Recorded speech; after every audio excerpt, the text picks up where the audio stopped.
तौसीक साहब, आपने तो इतने शोज़, अनगिनत शोज़ आपने ऐसे शोहदा की फैमिलीज़ के साथ किए हुए हैं, आपने 14 अगस्त में से बहुत सारे आपके शोज़ हैं, कोई ऐसा आपको कोई फैमिली आपको ऐसी अभी भी याद रहेगी जिसको आप बहुत मिस करते हो? बहुत शुक्रिया मदिया, सादिया और सब साथियों को सलाम।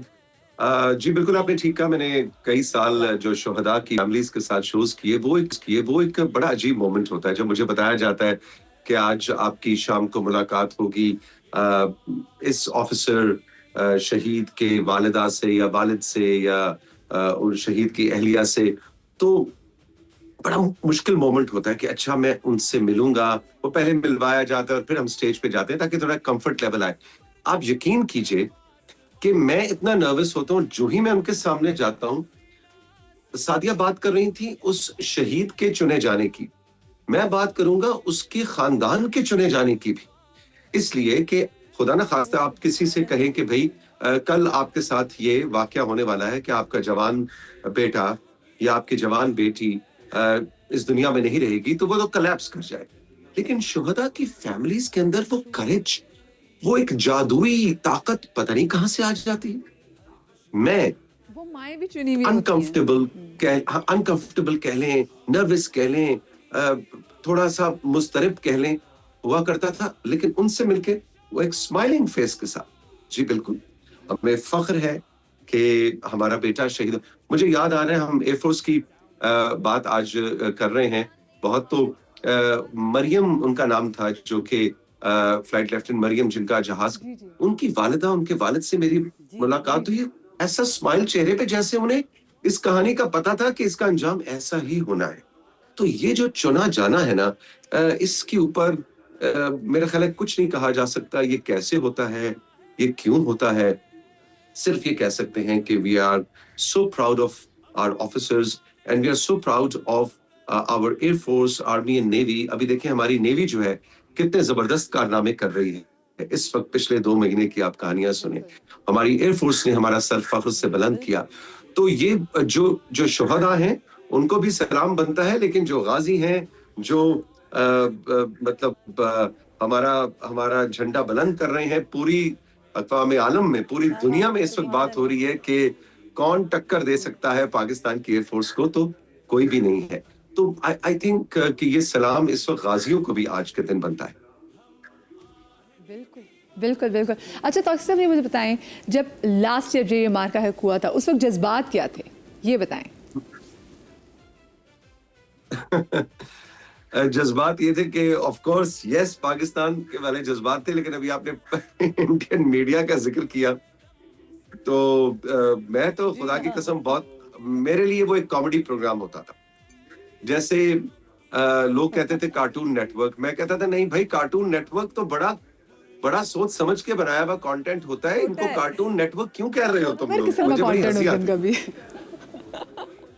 एग्जैक्टली, वो बड़ा वेल थॉट और बड़ा स्ट्रेटेजिक कंटेंट होता है बच्चों की तरबियत के हवाले से।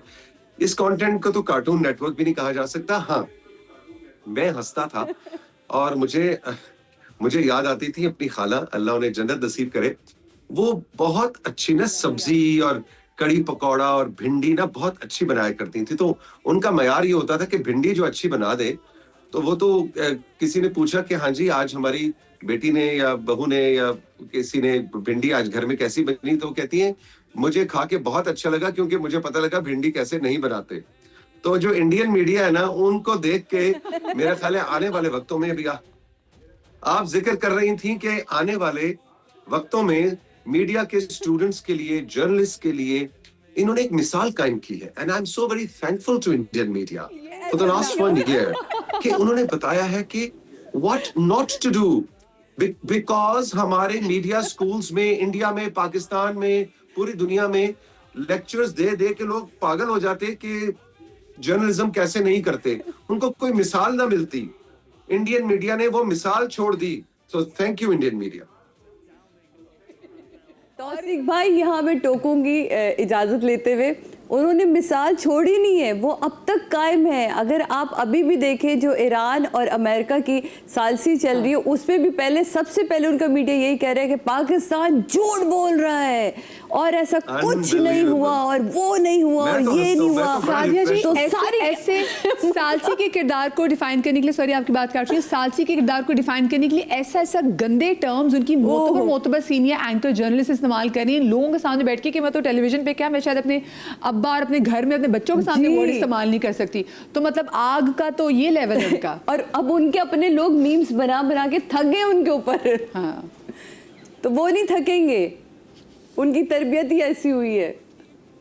पर यहाँ मैं ज़रूर कहूँगी कि जो हमारे जर्नलिस्ट थे, हमारा जो मीडिया पैनल था, वो किसी भी चैनल का था, किसी भी वो जिस तरह काम जिस रिस्पॉन्सिबिलिटी के साथ उन्होंने वो वक्त गुजारा, रात से सुबह, सुबह से रात, और आप सोचें कि कोई शख्स टीवी के आगे से हटने को तैयार नहीं था और इतना सुकून था सबके चेहरों पे, कोई ये नहीं घबराहट नहीं थी।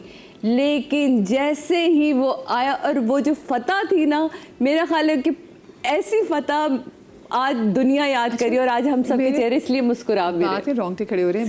मैं आपके पास बैठी हूँ कि देखिए बच्चे भी ना, इस टाइम बच्चों ने बहुत कुछ सीखा होता है, बच्चे छोटे और बच्चे से हमें बड़े ना, जो चीज़ें आप देख रहे होते हैं हमेशा याद रहती है। लेकिन उस ऐसा मुझे ये बताएं कि हमने तो उनके पास कोई फिल्म बनाने का कंटेंट भी नहीं छोड़ा मार के हक में, मतलब जितनी तजलील उनकी इतनी बड़े पैमाने पे हुई है, अब तो वो फिल्म भी बना लें तो ये अपने पाप नहीं धो सकते। देखिए ये एक हकीकत है कि हमारे पड़ोसी मुल्क में उनका जो माशरा है वो फिल्मों के गिर्द घूमता है।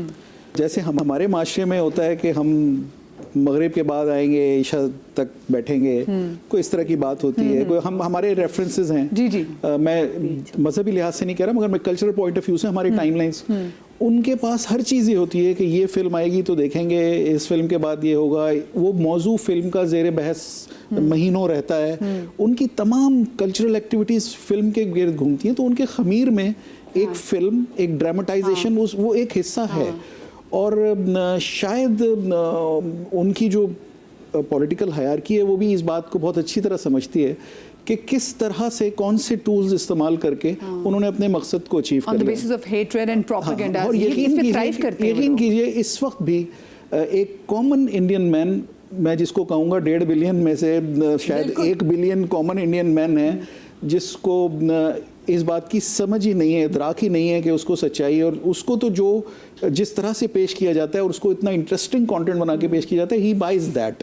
और जब वो उनको बाय कर लेते हैं तो वो उस पर यकीन कर लेते हैं। अभी भी एक बहुत बड़ा तबका है इंडिया में जो इस बात पे कन्विंस है कि जी 2019 में अभिनंदन ने पहले F-16 गिराया था और उसके बाद हम गिराया था जमीन पे आके, अब यकीन से बैठे हुए। हाँ, वो उनको कंफ्यूजन ही नहीं है इस बात पे, क्योंकि उनको कन्विंस कर दिया गया। इसी तरह मार के हक में नंदू पे उन्होंने फिल्म बना दी। मतलब देखिए कैसी कैसी चीज़ों पे फिल्म बना देते हैं, जिसके और उनके स्क्रिप्ट राइटर्स को भी सलाम है। मुझे बताएं, आपके 2 बच्चे छोटे, और ये छोटे बच्चों के साथ जैसे सादिया जी ब्रेक में बताती थी ना कि क्या इनका जो बच्चों का भी जोश वलवला क्या था, आप घर में क्या चीज़ें एक्सपीरियंस करती जब टेलीविजन पे सब चीज़ें हम, क्योंकि हमारे घर में न्यूज़ चैनल बंद ही नहीं होता था ना किसी के भी घर में, तो घर में आपने बच्चों को कैसे जोश वलवला देखा? बड़े मज़ेदार सा सीन था, क्योंकि ये एक आर्मी की तो जंग थी, क्योंकि एक 2 मुल्कों के अंदर, एक 2 बॉर्डर्स के ऊपर जो हमेशा से जो है वो एक आप कहते हैं ना तनाज़ा रहता है, हमेशा खिंचातानी रहती है। जब भी जाओ बॉर्डर्स पे, तो हम 1 साल पहले ही, ठीक 1 साल पहले ही हम वाघा बॉर्डर गए थे। तो ये मैं इसलिए बता रही हूँ कि वो एक्सपीरियंस था। तो मेरा बेटा जो है वो बड़ा इंडियन कंटेंट देखता है और उसको अच्छा भी लगता है, वो भाजी रोटी भी बोलता है। तो हम लोग कभी इसको रोकते नहीं हैं, बोलने देते हैं, क्योंकि इसलिए बोलने देते हैं कि जब बड़ा होगा तो खुद ही इन चीज़ों को समझेगा। तो जब मैं इसको वाघा बॉर्डर लेकर गई तो मैंने वहाँ पे उन दोनों की एक रिएक्शन देखे। मुझे नहीं याद कि हमदान का हाथ रुका होगा कि वो झंडा हिलाता ही रहा, और वो सिर्फ 5 साल का था उस वक्त, और वो हिलाता रहा और ज़िम्मे सिर्फ नारे। और तो मैं उसको आहिस्ता बोलो, आवाज़ ख़राब हो जाएगी और तबीयत ख़राब हो जाएगी, गर्मी है। नहीं, वो वहाँ पे इंडियंस जो बैठे हैं ना, उनसे ज़्यादा हमारी आवाज़ होनी चाहिए। Oh my God. तो ये ना मैंने उन्हें सिखाया था, ये वो खून है, वो जो हमारे शहीद लोग जो पार्टीशन के वक्त यहाँ आए थे, जो तकलीफ़ उन्होंने बर्दाश्त की, जो मेरी सास कहती हैं कि भाले लेके लोग भागते थे और हम आज भी वो नींद से उठ जाती हैं। बिल्कुल। और उनको उन्होंने पार्टीशन देखा। हमारी फैमिली में ऐसा हुआ कि उन लोगों ने वहाँ पे, हमारी फैमिली में है कि उनकी 2 बहनें आज भी इंडिया में हैं اور وہ لوگ وہاں پہ رہ گئیں اور پھر بہت سالوں کے بعد 25 سال بعد وہ نام ڈکلیئر ہوا کہ وہ بچ گئی تھیں. پھر انہیں وہیں کے ہی ہندو لوگوں سے شادی انہوں نے کر لی تھی کیونکہ ان لوگوں کو تھا کہ مسلمان لوگوں کے ساتھ شادی کریں گے تو انہیں ثواب ملے گا, جس کو زائنسٹ کہتے ہیں ہم لوگ, جو ایکسٹریمسٹ ہوتے ہیں. پھر اس میں سے ایک اور کیس بھی میں نے سنا کہ پوری رات جو اسامہ کے ایک ریلیٹیو ماموں ہیں وہ درخت پہ بیٹھے رہے اور ان کے بھائی کو زندہ دفنا دیا گیا تھا. وہ 3 دن تک وہ آوازیں سنتے رہے. تو یہ ساری باتیں میں اپنی My nani came to Pakistan, she was very young and he had her dead child in her lap. Exactly. So میری نانی اس کے بعد وہ ان کی ڈیتھ, میری اماں ہمارے بھی جب پیدا ہوئے بعد میں, لیکن میری نانی کی جلدی ڈیتھ ہو گئی تھی کیونکہ انہوں نے پارٹیشن میں اتنا کچھ دیکھ لیا تھا, اپنے جوان بھائی کو مرتے ہوئے سامنے دیکھ لیا, باپ کو مرتے ہوئے دیکھ لیا, اور اتنا کچھ دیکھ لیا. تو وہ جو قربانیاں ان کی ہم تو سوچ ہی نہیں سکتے. ہم سوچ سکتے ہیں کہ کوئی ہمارے پیچھے ایسا بھاگ رہا ہو کہ ہماری بچیوں کی عزت محفوظ. میری دادی کیا کچھ دیکھا ہوگا. میری دادی جو ہے میری دادی کے ابو تھے, تو اللہ ان کو جنت نصیب کرے, میری دادی کو بھی جنت نصیب کرے. ان کے ابو قائد اعظم کی پروٹوکول میں تھے, تو میری دادی نے وہ جلسے اٹینڈ کیے تھے الہ آباد میں. تو جب وہ پاکستان کے نعرے لگتے تھے تو مجھے یاد ہے کہ وہ کھڑی ہو جاتی تھی. جب وہ ایس ٹی این کے اوپر, ہمارے پی ٹی وی کے اوپر جب پاکستان کا نیشنل اینتھم آتا تھا 8 بجے, جب چینل بند ہوتا تھا کیونکہ ہم 80s کے بچے ہیں, تو وہ میری دادی کھڑی ہوتی تھیں.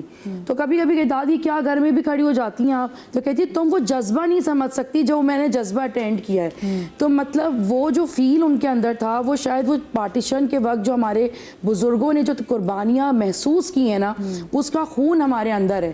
تو ہمارے اندر بھی وہی آگ برستی ہے جو کہ آپ دیکھیں لاسٹ جب ہمارا آج کے دن جب شروع ہوا تو عام عوام آرمی کے ساتھ اپنے گھر کی سیلف جو ڈیفنس پہ جو گنز رکھی ہوتی ہیں اس سے ڈرونز مار رہے تھے, روڈوں پہ نکلے ہوئے تھے. اور جس طریقے سے پاکستان کی اپنی عوام نے آرمی کا ساتھ دیا, اور جو میرے بچے کھڑے ہو کے دیکھ رہے تھے, مطلب ہم تو مقروض ہیں, مجھے لگتا ہے ہم تو کبھی حق ادا ہی نہیں کر سکتے. ادا ہی نہیں کر سکتے. بریک لے لیں, بریک کے بعد واپس آتے ہیں, مزہ آئے گا. ہم گیت امن کے گاتے ہیں, للکار پر ہم